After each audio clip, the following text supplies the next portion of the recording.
Most successful people don't realize they have imposter syndrome because they see themselves as just being driven, being ambitious, having high standards, and always wanting more. And that's what makes it so difficult to spot. But what they don't realize is that the hidden imposter syndrome does not just affect how they feel, but it affects how they lead, how they make decisions, how quickly they move, and how much time, energy, and money they waste trying to earn a level of inner certainty that just doesn't arrive. So, in other words, it taxes every area of their success.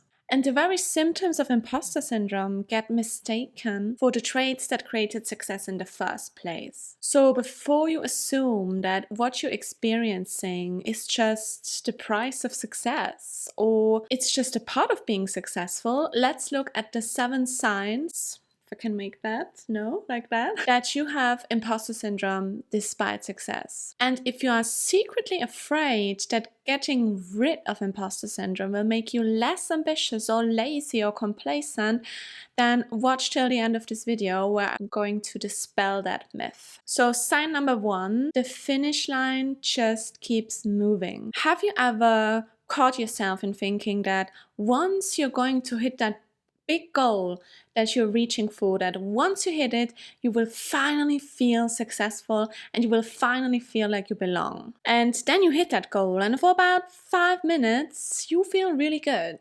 But then your brain immediately creates a new target. That's because hidden imposter syndrome doesn't allow you to let success become evidence. Every achievement just turns into a new baseline. So the goalpost just keeps moving further and further. Sign number 2, you think people see something in you that really isn't there. When someone praises your work, you catch yourself thinking, if they really knew me, they wouldn't say that. So you don't consciously call yourself a fraud, but you struggle to believe that your success actually reflects your ability and your competence. Sign number 3, your brain weighs mistakes and success differently.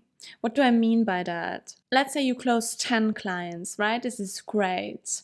But one person rejects you. And suddenly all you can think about is that one person that rejected you. And success is kind of expected.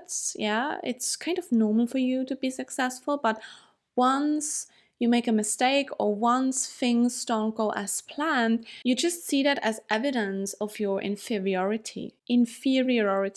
Okay, excuse me, I'm Swiss. Sign number 4, you work harder than necessary because you're afraid of being exposed. You have thoughts like, I need to be extra prepared. I need to work harder. I need to make sure no one finds out that I'm not ready. So if you're noticing that your effort is driven by fear of exposure rather than a confidence in your ability, that's a major sign of imposter syndrome. Sign number 5, you compare yourself upwards even when you're already succeeding. So have you ever entered a room with really successful people who are maybe even more successful than you?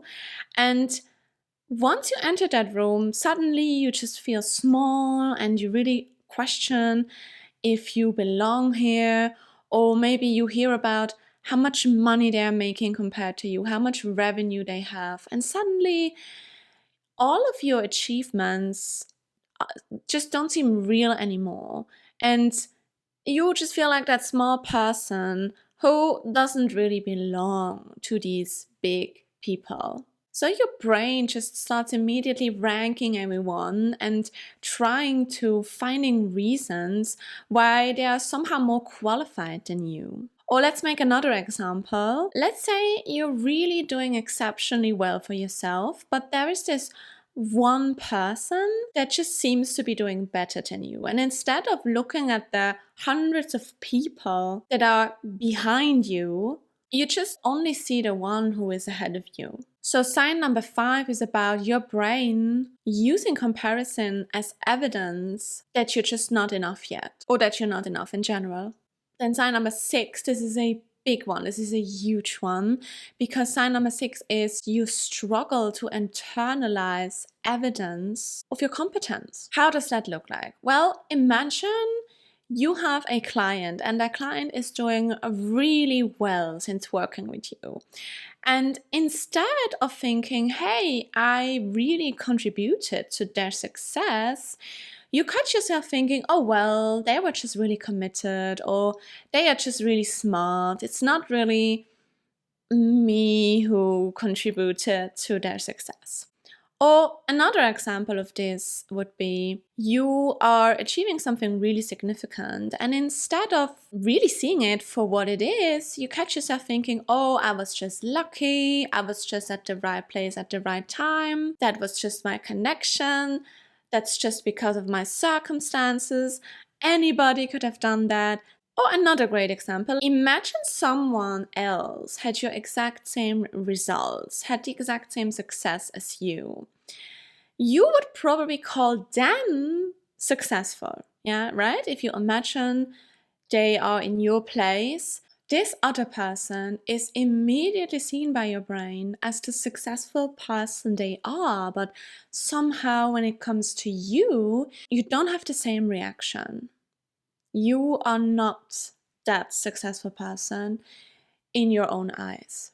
Then sign number 7, before I will speak about the great myth or the great fear that you might have that fixing imposter syndrome for good will somehow make you complacent. So sign number 7 is you feel pressure to maintain success instead of feeling confidence in your ability to create it. What does that mean? Let's make another example again. Let's say you are in a successful launch, or you have a promotion, or another business milestone. But once you achieve that milestone, you don't feel secure in that. Instead, you feel pressure. Because now it feels like you have to prove that this wasn't a fluke. Another great example is when you are successful, you just spend more energy protecting your reputation rather than trusting your capabilities. So you're trying constantly not to fail. That's why success feels so exhausting for you, or maybe it even feels like a prison, because you're trying constantly not to fall instead of trusting yourself to climb or trusting yourself to maintain what you've built, what you achieved. So now the big question, will ending or overcoming imposter syndrome make you lazy or complacent? Or will you lose your ambition? Or will your business fail? Or will your career fail? I know that a lot of successful people are afraid of that. And I totally understand that, because it must be very scary to imagine yourself functioning without the symptoms that we have discussed. So I have to be very direct with you about this, because if you think about that fear, it's actually a huge affront against yourself. Why? Because what you're actually saying here is that, hey, the person that I am is not enough without feeling pain, without going through hardship. And maybe that's one of the limiting beliefs that you have, that success just has to feel painful. Or in order to deserve success, you need to kind of feel some pain. Now, what is the answer to the question? Imposter syndrome is just masking your whole potential, because let's think about it. You are spending enormous amounts of time and energy trying to convince yourself that you're enough, instead of spending that energy to lead, to build, to create, or to innovate. Yeah, that's 4 fingers here. You're building a business or a legacy or a career with 1 foot on the gas and 1 foot on the brake. And every opportunity just costs way more energy and time than it should, because you're constantly fighting yourself. You don't realize how much mental bandwidth is consumed by justifying, by proving, by preparing, by validating, right? And you're really underestimating how much brilliance of yours is currently tied up in managing all of that internal noise. So, my answer is imposter syndrome is slowing you down so much. It's not who you really are. It's not just a price of success, but it's a hidden tax on your success. The goal is not to become less ambitious. The goal is not to slow down. Instead, the opposite is the case. The goal is to remove this internal noise so you can move faster and achieve even more with less pain and with less struggle and with more joy, with more time, with more money, and with more happiness. If you're now wondering what is the fastest and best way to end imposter syndrome, watch this video here next, where I show you why mindset work is not going to resolve imposter syndrome and what the actual solution really is.